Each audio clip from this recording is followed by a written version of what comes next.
పాటు నిర్వహిస్తే చూస్తే ఆ డయాస్ మీద ఆర్భాటం బాగా చేశారులే, దానిలో ఏమీ సందేహం లేదు. బాగా డబ్బులున్న రాజకీయ పార్టీ, అధికారంలో ఉన్నటువంటి రాజకీయ పార్టీ కాబట్టి బూతులు, భజనలు, మభ్యపెట్టే మాటలు, కబుర్లు, ఇవి కొద్దిగా లోతుగా పరిశీలిస్తే మొత్తం అంతా పెద్ద అభద్రతాభావం చంద్రబాబు నాయుడు గారికి. ఆ అభద్రతాభావం అనేది చాలా స్పష్టంగా కనిపిస్తూ వచ్చింది.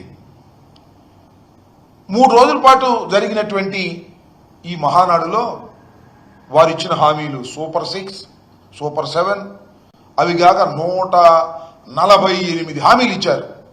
3 రోజుల పాటులో 3 హామీలైనా మేము నెరవేర్చాము అని చెప్పుకునే ధైర్యం లేదు, అని చెప్పుకొని ముందుకెళ్లే పరిస్థితి లేనటువంటి దౌర్భాగ్యమైన పరిస్థితుల్లో ఆర్భాటం చేసి డైవర్ట్ చేసుకునేటువంటి కార్యక్రమాలు చేశారు. తెలంగాణ నుంచి, అక్కడి నుంచి, ఇక్కడి నుంచి కొంతమంది కేతుగాళ్లను, కొంతమంది హాస్యనటుల్ని తీసుకొచ్చి స్కిట్లేసి డైవర్ట్ చేసేటటువంటి పరిస్థితి తెచ్చారు తప్ప సూటిగా ప్రజలకు ఈ సంవత్సరం పాటు మేము ఇది చేశాము అని చెప్పుకున్నటువంటి సందర్భమే 3 రోజులు ఎక్కడ కనిపించలా. రైతు భరోసా అన్నారు. నేను మనవి చేస్తున్నా, చంద్రబాబు నాయుడు గారు రైతు భరోసా కింద సంవత్సరానికి 20,000 రూపాయలు అన్నారు. పోయిన సంవత్సరం ఇవ్వలా, 20,000 రూపాయలు బాకీ రైతుకి. మళ్ళా ఈ సంవత్సరం ఇవ్వాలి, అది ఇవ్వలా. ఈ 40,000 ఎప్పుడు ఇస్తారు అనేది మహానాడులో ఎక్కడ చెప్పలా, చెప్పే ప్రయత్నం కూడా చేయలా. ఇకపోతే అమ్మఒడి, దాన్ని ఏదో తల్లికి వందనం అని పేరు మార్చాడు చంద్రబాబు నాయుడు గారు. మంచిదే, మీ పార్టీ కాబట్టి అధికారంలోకి వచ్చింది, మీరు పేరు మార్చుకున్నారు. ఏమన్నారు మీరు? జగన్మోహన్ రెడ్డి గారు ఒక పిల్లవాడికే ఇస్తున్నాడు ఎంతమంది ఉన్నా, మేము అధికారంలోకి వస్తే ఒక పిల్లవాడు కాదు, ఎంతమంది పిల్లలుంటే అంత ఇస్తాం. ఒక పిల్లవాడు ఉంటే 20,000, ఇద్దరుంటే 40,000, ముగ్గురుంటే 60,000, నలుగురుంటే 80,000. ఈ రకంగా పాట పాడారే. మరి గత సంవత్సరం ఏం ఇవ్వలేదే? పోనీ ఈ సంవత్సరం ఇవ్వాలి కదా, ఈ సంవత్సరం ఇచ్చే పరిస్థితి లేదే. ఒక పిల్లవాడు ఉంటే 40,000 ఇవ్వాలి 2 సంవత్సరాలు కలిపి, ఇద్దరుంటే 80,000 ఇవ్వాలి, ముగ్గురుంటే ఈ రకంగా పెంచుకుంటూ ఇవ్వాలి కదా. మరి ఇచ్చేటటువంటి ప్రయత్నం గురించి ఏదో సొలుకబులు చెప్పారు తప్ప ఆ పద్ధతి చెప్పలా. ఇస్తాము అని హామీ ఇచ్చారు. చిత్రం ఏంటంటే గతంలో ఇచ్చిన హామీలను నెరవేరుస్తామని హామీ ఇచ్చారు మహానాడులో. ఇప్పుడు నిన్న ప్రజాస్వామ్యంలో ఇది హామీలను నెరవేరుస్తామని హామీ ఇచ్చేటటువంటి కార్యక్రమం చేసినటువంటి ఘనులు చంద్రబాబు నాయుడు గారు, తెలుగుదేశం పార్టీ అని మనం చేస్తున్నా. ఇక నిరుద్యోగ భృతి 3,000 ఇస్తా ఉన్నది. గత సంవత్సరం ఎంత ఇవ్వాలండి? 36,000 ఇవ్వాలి, అది పెండింగ్. ఈ సంవత్సరం మరో 36,000. ఈ రెండు ఎప్పుడు ఇస్తారో ఎక్కడ మాట్లాడినటువంటి సందర్భమే లేదు. ఇక ఆడబిడ్డ నిధి 18,000 ఇస్తామన్నారు. ఏడాదిలో 18,000 ఇవ్వాలి, మరొక ఏడాదికి 18,000 ఇవ్వాలి. దీని సంగతి మాట్లాడలేదు. నేను మనవి చేస్తున్నా, పెన్షన్లు 66 లక్షల మందికి మేము పెంచి పెన్షన్లు ఇచ్చాం. మీరేం చేశారు? దాన్ని తగ్గించే కార్యక్రమం చేశారు. అసలు భర్త చనిపోతే ఇమీడియట్ గా భార్యకి ఇచ్చేటటువంటి పద్ధతుల్లో పెన్షన్ ఇచ్చేటువంటి ఘనత వైఎస్ఆర్ కాంగ్రెస్ పార్టీది, జగన్మోహన్ రెడ్డి గారిది. మీరేం చేస్తున్నారని అడుగుతా ఉన్నా. తగ్గించేశారు. పెన్షన్ల సంఖ్య తగ్గించేటటువంటి కార్యక్రమం, కుదించేటటువంటి కార్యక్రమం, ప్రతి సంవత్సరానికి ప్రతి నెలకి కూడా పెన్షన్లు కుదించేటటువంటి కార్యక్రమంలో ఉండి మీరు అన్యాయం చేసేటటువంటి కార్యక్రమం ఇవాళ మీరు చేస్తున్నారు.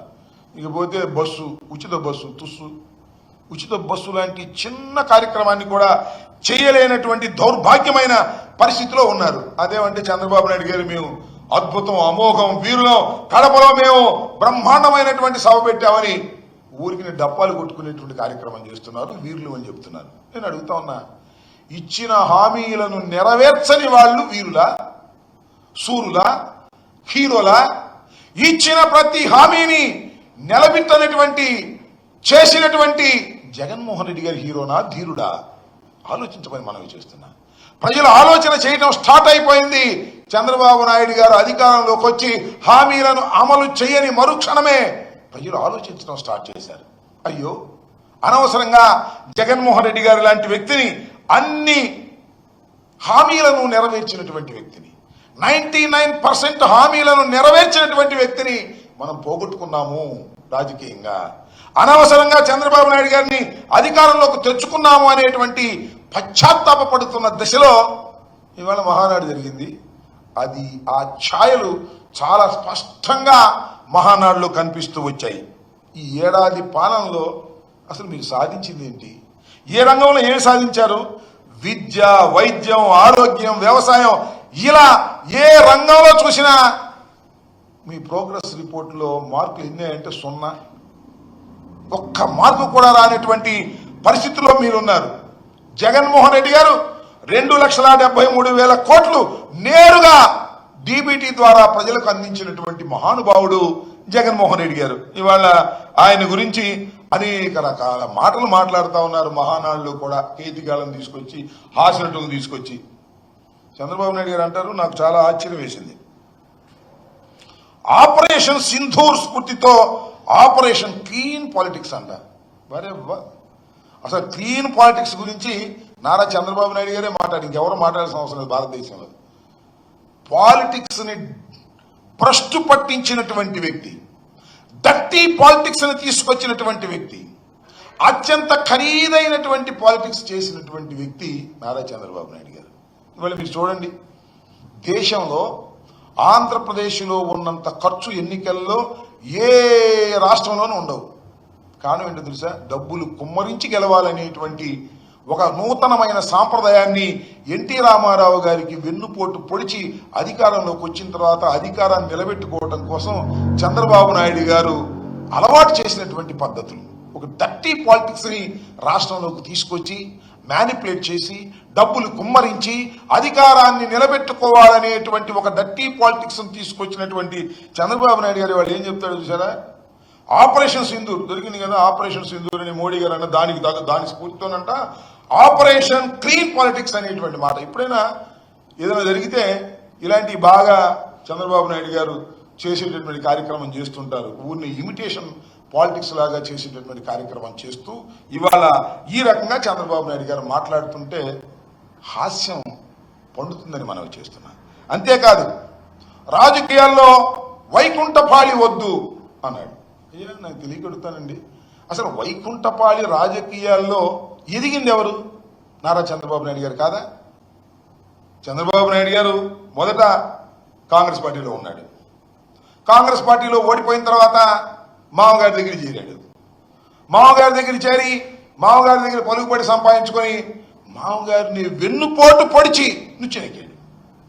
తర్వాత మామగారికి సంబంధించినటువంటి కుటుంబ సభ్యులందరినీ కూడా దూరంగా పెట్టేసి మళ్ళా నుచ్చెనెక్కాడు. ఇవాళ ఏంటి జరుగుతుంది? ప్రజలకు వెన్నుపోటు పొడిచి నుచ్చెనెక్కినటువంటి వ్యక్తి చంద్రబాబు నాయుడు గారు కాదని అడుగుతున్నా. వైకుంఠపాళి ఆడేటటువంటి వ్యక్తి చంద్రబాబు నాయుడు గారు.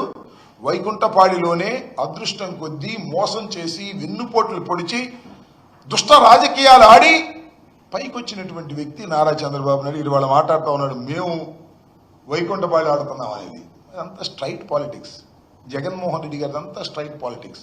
ప్రజలతోనే మమేకమైనటువంటి రాజకీయాలు. ఎవరి దయాదాక్షిణ్యాలతోనో రాజకీయాలు చేసినటువంటి వ్యక్తి కాదు జగన్మోహన్ రెడ్డి గారు, చేస్తున్న వ్యక్తి కూడా కాదు. ఎవరి దయాదాక్షిణ్యాలతోనో అధికారంలోకి వచ్చినటువంటి వ్యక్తి కాదు, అధికారంలోకి రావాలనుకుంటున్నటువంటి వ్యక్తి కూడా కాదు. కేవలం ప్రజల మీద ఆధారపడి ప్రజలకు సేవ చేయడం ద్వారా రాజకీయాల్లో ముందుకొచ్చినటువంటి వ్యక్తి జగన్మోహన్ రెడ్డి గారిని మనం చేస్తున్నాం. వైకుంఠపాళి రాజకీయాలు ఆడేది నారా చంద్రబాబు నాయుడు గారు తప్ప మరొకరు కాదు అని కూడా ఈ సందర్భంగా నేను చెప్పదలుచుకున్నా. చంద్రబాబు నాయుడు గారు అంటున్నారు నిన్న ఏంటంటే 93% స్ట్రైక్ రేట్ అంట. ఎన్ని టీములు కలుపుకున్నాడేవయ్యా 93% స్ట్రైక్ రేట్ గురించి? నీ టీం సంగతి దేవుడు ఎరుగు. బీజేపీ టీము, ఆయన పేరేంటి, జనసేన టీము, ఇన్ని టీములు కలిసి ఆడారు. అందుకని నీకు 93 స్ట్రైక్ రేటా కనపడుతుంది. సింగిల్ కదా, బ్యాటింగ్ సింగిల్ కదా నాయన. క్లీన్ బౌల్ డక్అవుట్ కాకపోతే అప్పుడు నన్ను అడుగు. సింగిల్గా ఆడినటువంటి తత్వం ఎప్పుడైనా ఉందా? ఎప్పుడు చంద్రబాబు నాయుడు గారు ఎన్టీ రామారావు గారిని వెన్నుపోటు పొడిచిన దగ్గర నుంచి ఎవరొకరిని మీద ఆధారపడి రాజకీయాలు చేయటమే తప్ప సింగిల్గా వచ్చినప్పుడల్లా నువ్వు చితకబాదిన సందర్భాలే తప్ప ఎక్కడైనా ఎప్పుడైనా సింగిల్గా లేకోకుండా గెలిచినటువంటి సందర్భం ఉన్నదా? ఒక్కసారి చంద్రబాబు నాయుడు గారు ఆలోచించుకోవాలని ఈ సందర్భంగా నేను మనవి చేస్తున్నా. అంతేకాదు పాపం చంద్రబాబు నాయుడు గారికి డప్పాలు కొట్టేవాళ్ళు కొంతమంది ఉన్నారు కదా,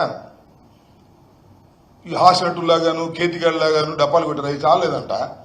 ఇంక నిజంగా పొగిడేవాళ్ళు ఎవరు లేక ఆర్టిఫిషియల్ ఇంటెలిజెన్సీతో చనిపోయిన స్వర్గీయుడైనటువంటి ఈ పార్టీని అంటే తెలుగుదేశం పార్టీని స్థాపించినటువంటి ఎన్టీ రామారావు గారి చేత ఆర్టిఫిషియల్ ఇంటెలిజెన్సీతో మాట్లాడించేటటువంటి ఒక కార్యక్రమం చేశారు. అది మీరు అందరూ చూసే ఉంటారు. ఎన్టీ రామారావు గారు చెప్తున్నాడు, చంద్రబాబు చాలా గొప్పవాడు, హైదరాబాద్ నిర్మించినటువంటి వ్యక్తి అని డబ్బా కొట్టే కార్యక్రమం. అంతేకాదంట P4తో పేదరికాన్ని రూపుమాపడానికి ఉద్భవించినటువంటి వ్యక్తి మా అల్లుడు చంద్రబాబు నాయుడు అని చెప్తున్నాడు. ఆర్టిఫిషియల్ ఇంటెలిజెన్సీతో చెప్తున్నాడు. అసలు ఆయన ఏమన్నాడయ్యా? నారా చంద్రబాబు నాయుడు గారు, మా గుర్తు మీ గుర్తు, కాకపోతే కొత్తగా వచ్చిన చిన్న కూరలకు గుర్తు లేదు. ఎన్టీ రామారావు గారిని నువ్వు వెన్నుపోటు పొడిచిన తర్వాత ఆయన అధికారం కోల్పోయిన తర్వాత కొంతకాలం బ్రతికే ఉన్నాడు. అప్పుడు ఏం మాట్లాడాడో ఇప్పుడు సోషల్ మీడియాలో వైరల్ అవుతుంది. నువ్వు ఎప్పుడైతే ఆర్టిఫిషియల్ ఇంటెలిజెన్సీతో ఎన్టీ రామారావు గారి చేత మాట్లాడించినట్టుగా నాటకం ఆడావో, మోసం చేయడానికి ప్రయత్నం చేశావో, సోషల్ మీడియా పవర్ఫుల్గా ఉంది కదా, అప్పుడు ఎన్టీ రామారావు గారు మాట్లాడిన మాటలన్నీ కూడా ఇప్పుడు వైరల్ చేస్తున్నారు. జమాతా దశమగ్రహ అని దానిలో అప్పుడు ఏం మాట్లాడాడో మీరు ఇప్పుడు లేదు, అవైలబుల్గా నా దగ్గర తయారుగా లేదు. మీరు ఒకసారి చూస్తే సోషల్ మీడియాలో వీడియోలో యూట్యూబ్లో వస్తుంది. చంద్రబాబు నాయుడు గారు చనిపోయే ముందు ఒక ఇంటర్వ్యూలో చాలా స్పష్టంగా చెప్పాడు, ఔరంగజేబులాగా తండ్రిని కుటుంబాన్ని నాశనం చేసి రాజకీయాల్లోకి రావాలనుకున్నటువంటి వ్యక్తి మా అల్లుడు, చిచి ఆయన పేరు కూడా నేను ఎత్తను, ఒక దుర్మార్గుడు అని బహు రకాలుగా దూషించాడు పాపం చంద్రబాబు నాయుడు గారిని ఎన్టీ రామారావు గారు. బాధతో, తన దించేశాడనే బాధతో, కుట్ర చేశాడనే బాధతో మాట్లాడినటువంటి మాటలు ఇవాళ వైరల్ అవుతున్నటువంటి. ఒక్కసారి చంద్రబాబు నాయుడు గారు మీరు కూడా ఏదైనా అవకాశం ఉంటే చూడండి అని కూడా ఈ సందర్భంగా నేను మనవి చేస్తున్నా. సరే, ఎన్టీ రామారావు గారి పేరు చెప్పి ప్రాంగణం అంతా బ్రహ్మాండంగా ఎన్టీ రామారావు గారు పుట్టినరోజుని అది నేను చెప్పారు కదా. అసలు నందమూరి వంశం నుంచి ఒకళ్ళన్నా ఉన్నారండి డ్యాస్ మీద? బాలకృష్ణ కూడా లేడు, మరి ఎందుకు లేడు, మరి నాకు షూటింగ్ పోయాడు ఏమో అది. చివరికి బాలకృష్ణ గారు కూడా లేరు. నందమూరి కుటుంబం నుంచి ఒక్కరు కూడా డయాస్ మీద కనపడలా. నందమూరి కుటుంబపు మహానాడులా నారావారి కుటుంబపు మహానాడులాగా తయారైపోయినటువంటి సందర్భాన్ని కూడా మనం ఇక్కడ చూసామని మనం చేస్తున్నాం. అంతేకాదు, ఎన్టీ రామారావు గారి మీద అమితమైన ప్రేమ భక్తి ఉన్నట్టుగా నటిస్తుంటాడు నారా చంద్రబాబు నాయుడు గారు. ఆయన అధికారంలో లేనప్పుడు పెద్ద పెద్ద గావు కేకలేస్తాడు, చూశారు కదా మీరు. ఎన్టీ రామారావు గారి భారతరత్న ఇవ్వాలి అని. అయ్యా చంద్రబాబు నాయుడు గారు, మీరు కేంద్ర ప్రభుత్వంలో భాగంలో ఉన్నారు, మోడీ గారు మీ అవసరంతో ఉన్నాడు, మరి భారతరత్న గురించి మాట్లాడేంటండి? ఆయన చేత ఆర్టిఫిషియల్ ఇంటెలిజెన్సీతో మిమ్మల్ని పోడించుకోవడమే తప్ప పాపం చనిపోయిన ఆయన, ప్రాణం లేనైనా, పైలోకాల్లో ఉన్నాయన ఆయన చేత పోడించుకోవడమే తప్ప భారతరత్న ఇవ్వాలి అనేది మీ డిమాండే కనిపించదే. ఇప్పించే శక్తి మీకుందే, ఎందుకు ఇవ్వలేకపోతున్నారు? ఇంతకన్నా మోసం ఏమైనా ఉంటుందా అనేది ఒక్కసారి నారా చంద్రబాబు నాయుడు గారు ఆలోచించుకోవాలి. ప్రజలు అసలు ఏమనుకుంటున్నారో కూడా మీరు ఆలోచించుకోవాలని ఈ సందర్భంగానే మనవి చేస్తున్నా. ఇక ప్యాలెస్ల గురించి మాట్లాడతాడు జగన్మోహన్ రెడ్డి గారి. ప్యాలెస్ల గురించి మీకెన్ని ప్యాలెస్లు ఉన్నాయండి? హైదరాబాద్లో ఒక ప్యాలెస్ ఉందా? కుప్పంలో మొన్న ప్యాలెస్ ఉందా? మొన్నే ఓపెన్ చేసాం. ఇక 5 ఎకరాలు కొన్నాడు మళ్ళా ఓ పెద్ద ప్యాలెస్ కోసం. అది కాక కలగట్ట కింద ఒక ప్యాలెస్లో ఎవరి ప్యాలెస్లోనే ఉండేటటువంటి కార్యక్రమాలు ఇవాళ మీరు చేస్తున్నారు. మీరు కడపలో నిర్వహించినటువంటి ఈ మహానాడు అనుకున్న స్థాయిలో కాలా. అనుకున్న స్థాయిలో వైఎస్ఆర్ కాంగ్రెస్ పార్టీని భయపెడతా ఉన్నారు, భయపెట్టలా. కనీసం దిగజారిపోతున్నటువంటి తెలుగుదేశం పార్టీ క్యాడర్ యొక్క కాన్ఫిడెన్స్ ని బిల్డప్ చేస్తుందా అంటే అది లేదు. ఊరికినే గావు కేకలు అని అంటాడు. సోదరి వల్లారా, తమ్ముళ్ళారా బ్రహ్మాండంగా సెక్స్ అయ్యాం ఆయన చెబుతాండి సెక్స్ అయ్యామని చూసినోడు చెప్పాలి కదా.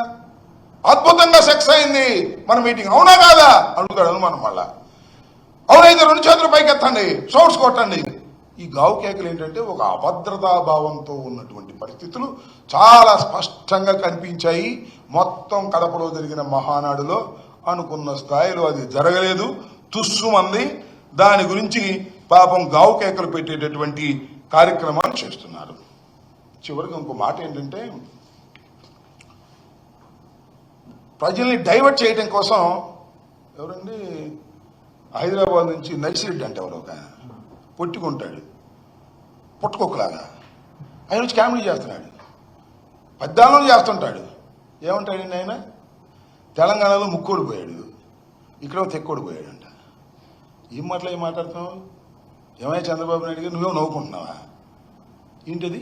మొన్న కూడా అంతే, ఇక్కడ ఎమ్మెల్యేల వినోద కార్యక్రమాలప్పుడు కూడా జగన్మోహన్ రెడ్డి గారిని తిట్టడం, కింద నవ్వుకోవటం.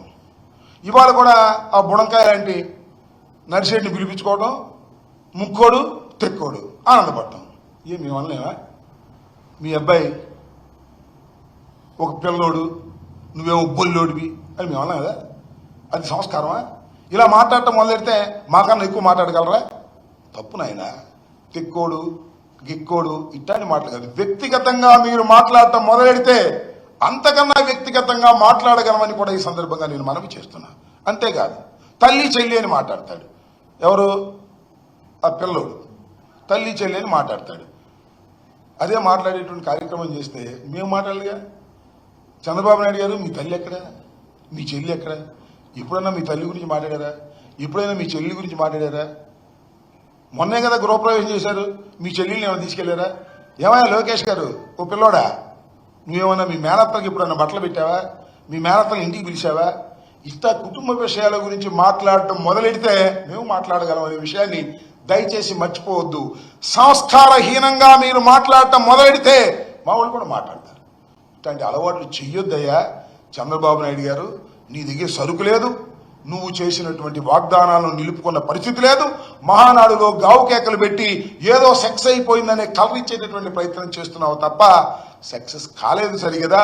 అనుకున్న స్థాయిలో విజయవంతం కాలేక గావు కేకలతో మహానాడు బ్రహ్మాండంగా జరిగిందని కలర్ ఇచ్చుకునేటటువంటి దౌర్భాగ్యమైన పరిస్థితికి ఓ నారా చంద్రబాబు నాయుడు గారు మీరు దిగజారిపోయారు. ఇది దయచేసి గుర్తుపెట్టుకోమని కూడా ఈ సందర్భంగా నేను చెప్పదలుచుకున్నాను. అభివృద్ధి కొనసాగాలంటే ప్రభుత్వాలు కూడా కొనసాగాలి. 29లో కూడా కూటమి బతికున్నంతకాలం ఆయనే ఉండాలి. అసలు నాకు తెలియగలుగుతానండి ఎందుకు వచ్చిన అనుమానం చంద్రబాబు నాయుడు గారికి. ఇప్పుడు ఎన్నికలు ఇంకా 4 సంవత్సరాలు ఉంది కదా, అప్పుడు కూడా మమ్మల్ని కొనసాగించమని ఇప్పుడు అంటున్నాడంటే జారిపోతానే కదా అర్థం. మీరు చూశారుగా లోకేష్ ఏమంటున్నాడు, ఇండస్ట్రియలిస్టులు వచ్చి ఇక్కడ పెట్టాలంటే మళ్ళా జగన్మోహన్ రెడ్డి గారు రారని గ్యారంటీ ఇవ్వమంటున్నారంట. వాళ్ళకి బాగా తెలుసు, ఎందుకంటే పెద్ద పెద్ద పారిశ్రామికవేత్తలు ఎప్పటికప్పుడు సర్వే చేసుకుంటారు. వాళ్ళు సర్వే చేసుకున్నట్టున్నారు. పాపం ఈ పిల్లోడికి చంద్రబాబు నాయుడు గారికి డాములు పడిపోతుంది, జగన్మోహన్ రెడ్డి గారు మళ్ళీ తిరిగి అధికారంలోకి వస్తాడనేటువంటి భావన వాళ్ళకి కలుగుతుంది. కాబట్టే వాళ్ళు ఆ మాట అంటారు, దానికి సమాధానం చెప్పే పరిస్థితే లేదు. అంటే ఈ ఫస్ట్ మహానాడులోనే 4 సంవత్సరాల తర్వాత జరిగేటటువంటి ఎన్నికల్లో మమ్మల్ని గెలిపించాల్సిన పరిస్థితి మీకు ఉంది అని అడుక్కుంటున్నాడంటే దిగజారిపోతున్నటువంటి పరిస్థితి చాలా స్పష్టంగా వారికి అర్థమైపోయింది. అందువలనే అభద్రతాభావంతో మాట్లాడుతున్నారనేది చాలా స్పష్టమైనటువంటి అంశంగా నేను చెప్పదలుచుకున్నాను.